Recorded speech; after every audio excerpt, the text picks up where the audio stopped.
HiSec Buyback offers a 90% JITA anywhere in HiSec.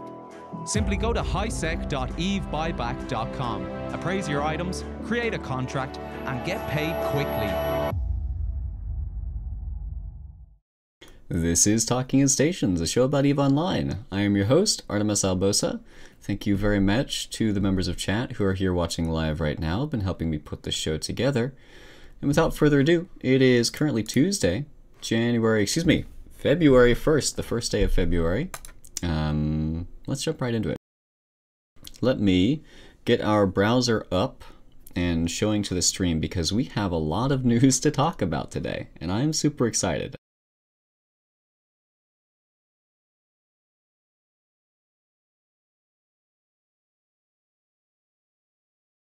Okay, seemed to be good.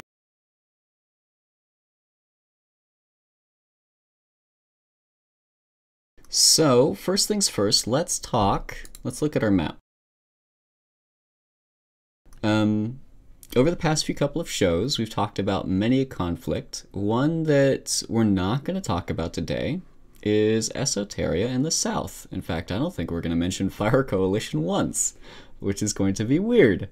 Whoa, what's happening, Nick? How you doing?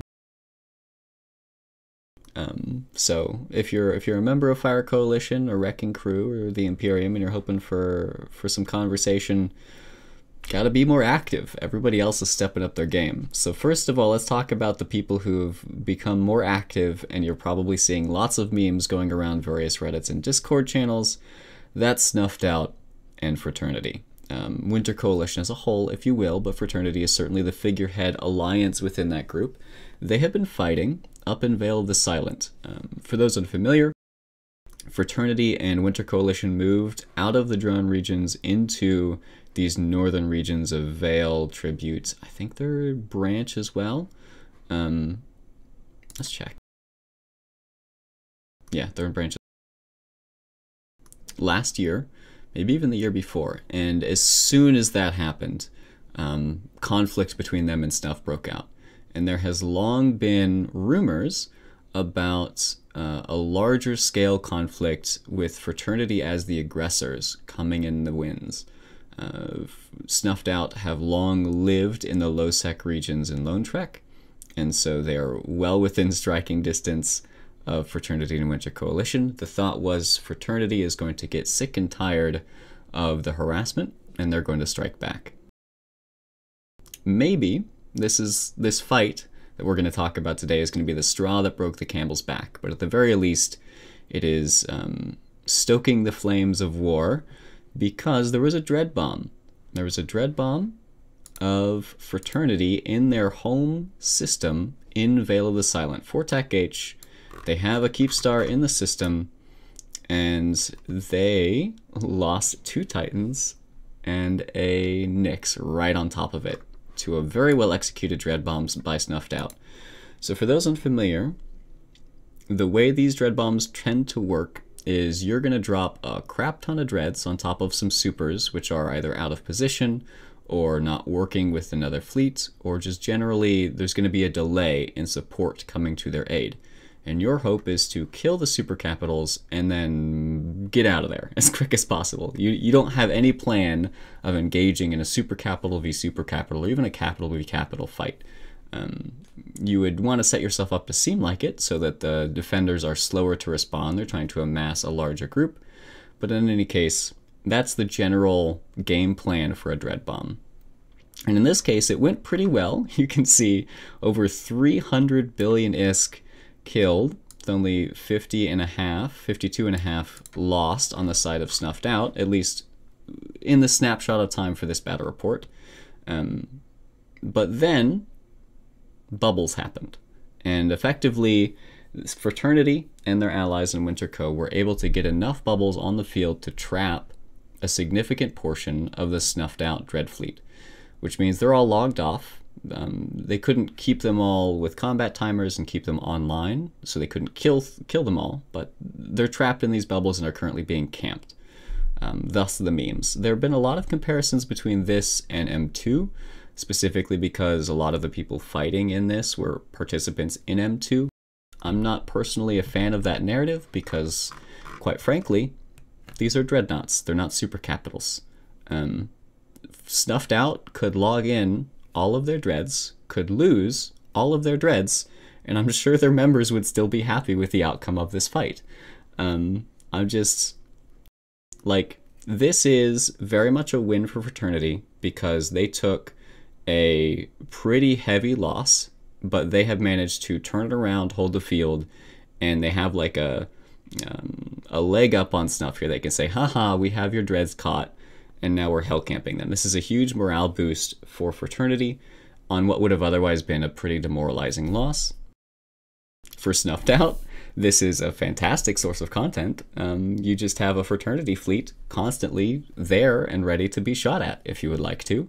So we're seeing breakout attempts that have been happening over the past few days, leading to various battle reports, and that's certainly going to be fun for both the members and for the FCs, which is awesome to see.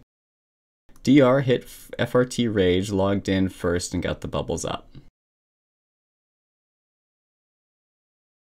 Nice, yeah. So this is, I just love to see this. I'm happy about it. If you're comparing it to M2, or you are following some sort of narrative about the end of the Snuff Capital Fleet, like, come on, are you serious? But other than that, like, this is just a wonderful thing. And that's what I wanted to talk about in Veil. Veil was silent right there. Anyway, let's get on to the meat of today's story, which is some conflict that's been going on in Venal, another northern region, but this time with a little bit less Fraternity involvement. We talked about, Venal right here. We talked about Venal on the last show because Northern Coalition launched a fairly effective assault on the region, specifically targeting sort of the fortizars and the citadels of the pirates and campers and blopsers who live there. And I personally thought this was going to be a bit of a steamroll. Didn't seem like the defenders had much of a chance unless they could gather in more allies. It also didn't seem like the kind of conflict that would balloon outward. But I'm happy to be wrong in this case. What we've seen over the last week, at least since my last show, is quite a few losses. First and foremost, Brotherhood of Spacers, which is like the main defender. If you talk about the defenders in Venal, Brotherhood of Spacers, Boss Alliance is the first name to come to your mind. They lost a Fortizar in GVZ to the Northern Coalition Capital Fleet. And then we also had another Fortizar dying by out of sight to Northern Coalition and Allies and Co.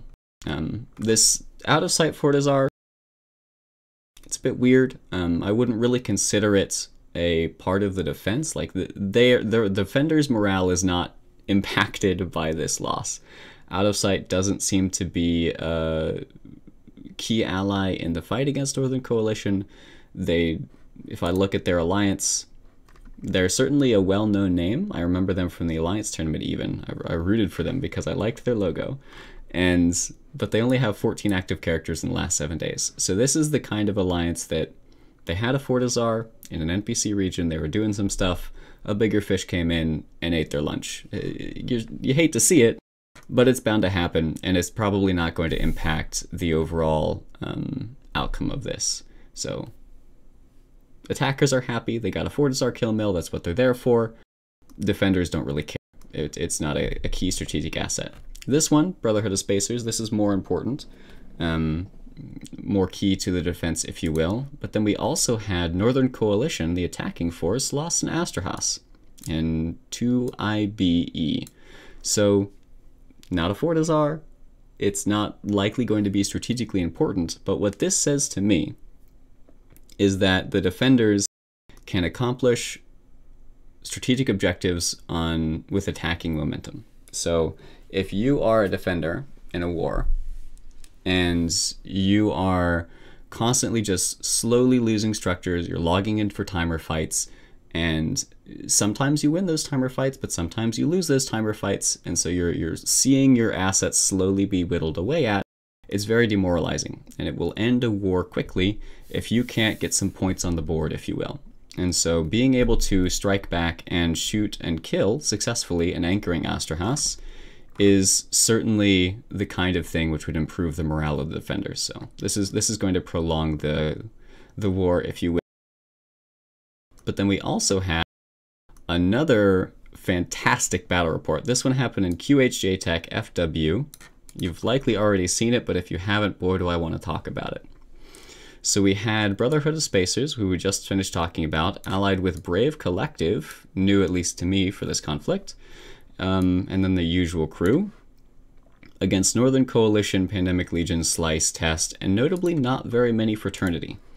Despite not having Fraternity with them, the attackers still had a significant numbers advantage, 300 versus 200. But they lost the ISK war by a very heavy margin. The defenders successfully defended the Fortizar timer, as I understand it, while only losing 18 bill in Feroxes versus killing 36 bill in Munins of the attacking side. And what's interesting about this are the AARs that have come out from the defenders. And they talk a little bit about the strategy they used to fight. And it seems they were using super carriers with the new module that came out a little while ago that allows pilots to jump clone to super carriers and do various different things. It's a recloning bay or something. I don't know the specific mechanics, I'm going to be honest, but it basically allowed them to reship more quickly and more easily and get back into the fight. So they had those supers there, and they just brought out effectively infinite Feroxes. So you would die on your Ferox, and then you would reship into another Ferox. You would die on your Ferox, and then you would reship into another Ferox, which let them continue to have critical mass to be able to blitz through and kill a bunch of Munins, to the effect that they were eventually able to hold the field at the end of the fight. From the attacker side, we did get a word from the FC on the at least Northern Coalition, who mentioned that they knew this was not going to be a good fight for them from the ISK perspective. Feroxes are able to apply pretty well to Munins. Munins in all T2 Minmatar ships, their lowest resists tend to be thermal and kinetic, which are the Ferox's main damage type. And so they didn't intend, or they didn't expect that this would go well for them. But the specific comment I want to highlight was that if any individual like Munin pilot in this fight is very happy. Sure, they lost their strategic objective and they lost the ISK war, but it was a bloody fight. This wasn't Munins v Munins and one Munin fleet lost, or Munins v Nightmares and the Munin fleet lost. This was both sides were killing a crap ton of the other side. And a great example, if I pull up the CK of a Munin pilot, you can see that, yeah, he lost his Munin, but he killed way more than it's worth. Just as on an individual level, he got on way more kill mails before he died. So he had fun, and his kill board is happy. He's a happy pilot. This is exactly the kind of battle which you love to see. And I'm going to make a lot of wormholers angry here by saying this is exactly the kind of battle that CCP wanted to incentivize when they brought in Surgical Strike. I'm not saying Surgical Strike made this happen. I think it could have happened without it. I'm just saying, like, that this is why lower resists, things dying more often, bloodier battles, this is why we want that sort of thing in EVE Online, because cool stuff like this can happen. And it does take some creativity on the side of the defenders. Gonna love to see what the attackers bring out next time to try and counter this strategy, if anything, if the strategy can work again, or if it was just like a one-time use. Now we know it, it's not gonna happen. But that was cool, I wanted to talk about it. In other news, not so great for the defenders, Brotherhood of Spacers lost 2 significant corporations. We first began talking about Boss back in November after Blopsec joined them. And Blopsec is a corporation headed up by Marshy, who is a notorious Blops and Whaling pilot. And so people saw Marshy joining Boss, they saw Boss suddenly having Whaling kill mails on their kill board, and they're like, oh, Boss is cool now. They are a Whaling of sorts, which wasn't exactly the case, and we've added some nuance to that discussion since. But it seems that in lieu of this conflict, Blopsec has moved on. I'm not sure where they're going to be moving to next. They might even still be staying in the same region of Venal, just no longer under the banner of Boss. They may be flying solo, if you will, just moving into some NPC stations perhaps. But that is worth mentioning because it was worth mentioning when they joined. Another really significant loss is Hold the Pod. You can see they joined the same day that Blopsec did back in November, but they had 359 members that have since left Boss Alliance. That's a significant chunk, and they've formed their own alliance, Zold the Pod. And I was unfamiliar with Hold the Pod when I first looked them up, but it seems that they are just sort of like a kind of new bro friendly, wormhole-esque PvP centric group. Just like straight up a PvP centric group with a strong focus on Black Ops, subcaps, and PSI, etc., with a little bit of wormhole space in between. So they've got like the toxic spicy wormholer rhetoric, but they're also fighting in nullsec and doing blops and stuff. So that's pretty cool to see. Or it'll be pretty cool to see what they go on to do. I'd hate to see them like fail Cascade as a result of leaving here, but looking at their member chart, like Boss did well for them. So I'm excited to see what Hold the Pod is next. And if we look at the overall impact this has had on Boss, you can see they went from around 1,400 members down to 1,000. So this is, I don't know, 25-30% of their member base leaving. That is going to have an impact. Just no matter what way you slice it, it is going to have an impact. We'll have to see whether that impact is enough to change the end state of any given fight, any given timer, or any given war. All right, well that is the story with Veil the Silent. Certainly Venal. Man. That's the story with Venal. Certainly going to be worth keeping your eye on. I am glad that it is bloodier than I anticipated when it first kicked off, and I'm sure everyone who is involved is glad as well. So props to you all for flying your spaceships and dying in spaceships. Final story from a player perspective in terms of player news. We've got some activity in Pochvin again. Navula, the ever-popular system in Fraternity, makes an appearance once more here. There was a fight over a Fortizar. And in fact, there's active fighting going on right now. While we were doing the prep for this show in our stream, we were talking about and just browsing the kill board of the stuff that's dying as Fraternity is attempting to reinforce, or I think Rote was reinforced? No, Fraternity was reinforcing stuff belonging to Rote Capel. And Rote brought out a tornado fleet in defense, which I love. I'm going to be honest, there are timers happening a little bit later tonight in Navula. We are going to be talking about Navula and the players there and the kind of conflict that's happening on a future show with more context and more information. But for right now, I'm using this as an excuse purely to talk about the tornado fleet. So if you're unfamiliar, Arty Tornadoes are an interesting ship. They fill a particular niche. If you're in high sec, you know them because they probably ganked you.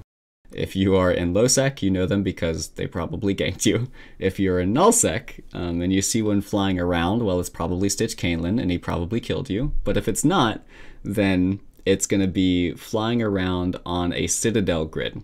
And the way this works, tornadoes are battlecruiser size hull, so they're going to be cheaper than battleships to fly and therefore to lose. But they can fit battleship sized guns. And if they fit artillery, they have a huge volley strike. So the strat is you fit up a tornado, 0 tank, all application. You've got eye stabs in the low slots so that you can align quickly. And the strategy is, you can use this in all areas of space. I've personally used it in high sec and null sec, is you have your tornado fleets fly into tether range on your own citadel. And the hostile fleet is there. They're trying to reinforce your citadel or they're fighting or something.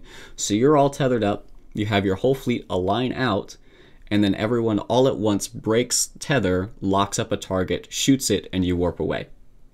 If you're bold and you'd think that you can get away with it, you'll shoot multiple targets.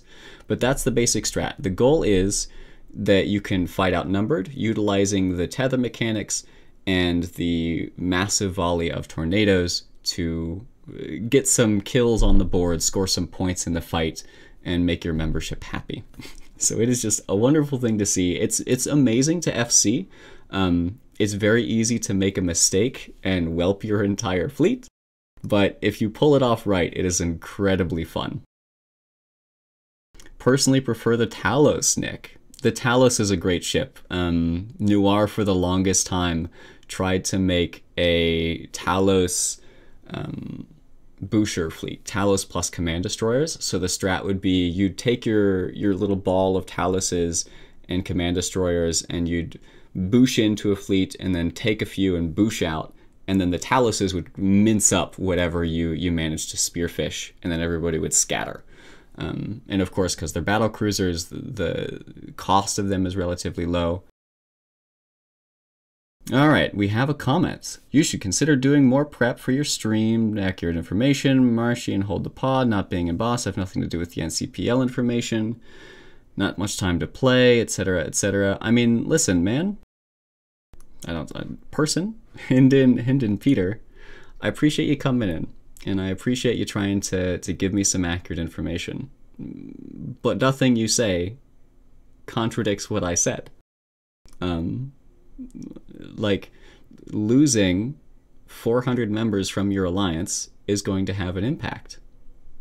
Period. End of story. I didn't say that they were lost because of the NC thing, and if I did, I apologize. But I feel like you've come in here and you thought that I was spinning a narrative, which I wasn't. You wanted to throw your own narrative at me. Thank you for bringing details. Rest assured, I'm not making the narrative you think that I am. So, we'll leave that there. Anyway, back to tornadoes. They're super fun. If you ever get the chance, fly in a NATO fleet. They are amazing. Last but not least, let's move into some game news. And if you are a wormhole person or a small gang solo PvP kind of person, you're going to be very happy about this. So for the wormhole folks out there, look at this. Activating a parchment filament on CC right now, you're going to get an error message. You're in wormhole space. You must leave before activating the filament. So gone are the days of paladins yeeting out of their C6 sites. Gone are the days of wholesale yeeting out of their wormholes. You now have to commit to fights in wormhole space again. This is wonderful. I mentioned the paladins specifically because it seems there is a good group of people who like to ninja mine and ninja harvest. And sort of their whole shtick is, I'm going to go invade someone else's hole. I think they use the term roaches for themselves. I'm going to go invade someone else's hole and steal all of their stuff. I'm going to run their sites. I'm going to mine their moons or whatever. And then I'm going to bail. And for them, filaments was a way to extract the gain they just stole. And it's very valuable to them. Made their playstyle viable to a great degree. So this is an impact to that playstyle. I don't want to diminish that. That is true. You can still scan your way out, though. Like, let's face it, if you're a good roach pilot, you can scan your way out just like you scanned your way in. It's going to be a bit more of a hassle.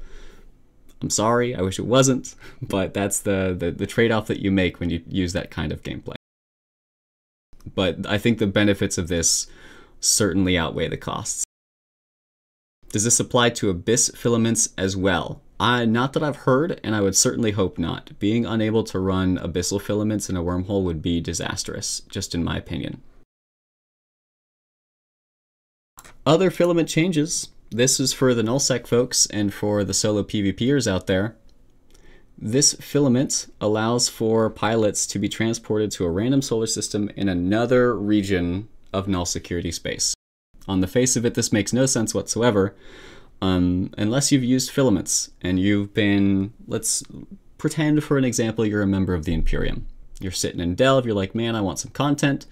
Let's go filament hunting. So you grab a signal filament, you're gonna be like, okay, I wanna go somewhere else where there's a lot of activity so I can welt my fleet and then come back home with a smile on my face. And you activate the filament and you land right back in Delve. And that's a thing which happened. It does happen. It's a thing which players have voiced their concerns about, and it seems like it's a thing CCP is going to be fixing in the near future, at least if CC is to be believed. So no longer, if you activate a filament, will you land in the same region that you started. When filaments first came out, this was brought up, and the counter argument to implementing this change was to prevent fast travel and the intentional use of filaments for fast travel. So people didn't want fleets to be able to say, oh, I'm in region X, I want to filament to region Y and be able to do that by manipulating the system. The filaments have been out long enough. It's very clear that the mechanics behind them are robust to prevent that sort of manipulation, even with this change in place. So I'm super glad to see CCP bringing it in. Great, now can CCP raise the amount of blue lit again because of all the inflation, right? CCP, right? Fantasy 95, I feel where you're coming from. But I think that's not gonna happen. Couple of reasons. One being the nullsec people look at the income that we make in wormholes and they're like, what is this? That's insane. I can't believe you all make that much when you can roll your holes and be completely safe. This is insane. Some wormhole people think it's nuts too, specifically when you get into the C5, C6, like Dreadnought Paladin levels of income, like it gets pretty nuts, even with current blue loot drop rate. Now, if you're an older pilot and you remember what it used to be like when nano ribbons were worth 12 mil, even 3 mil when I first started a piece, you know the income has been tanking and tanking and tanking. But even still, just the way that everyone is hyper-focused on the economy nowadays, and especially when you have nullsec pilots who have just had a lot of nerfs to their income, I would be amazed if a change to increase wormhole income comes through. But honestly, it's just not that bad. It's worse than it used to be, but it's still okay. Alright, well, that'll do it for this week's episode of Talking Stations, or at least tonight's episode of Talking Stations. Thank you all very much for joining me and for the lovely conversation. Get my face back up on here. It's just fantastic. I'm going to be honest, I was not paying attention whatsoever to EVE Online over the last week, just browsing Reddit and Discord every few minutes, or not every few minutes, like for a few minutes a day. And I am very pleased to see the amount of activity that's out there, the fights that are happening. One war ends, a new war begins, the battles are bloody, and like it's asymmetric warfare on both sides. It's lovely to see. So I'm very happy, and I hope you are too. Hope that you enjoyed the show. See you next time.